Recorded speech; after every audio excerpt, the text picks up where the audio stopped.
കുമ്പളങ്ങ പരിപ്പും കേട്ടോ. ഇത് അത് ബീട്രൂട്ട്. ടേസ്റ്റ് ഉണ്ടോ നോക്കി. ചൂടിനെ തിളക്കി തരണോ?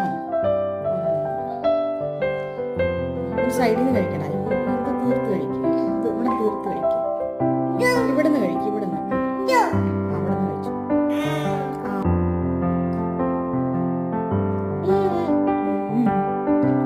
നല്ല കറിയാണോ? പരിപ്പ് കറി നല്ലായിരുന്നു. ഓക്കെ. ബീട്രൂട്ട് ഏതായിരുന്നു? ബീട്രൂട്ട് ഈ കൈയല്ല, ഈ കൈ വലത്തേണ്ട് കഴിക്കും. തൈര്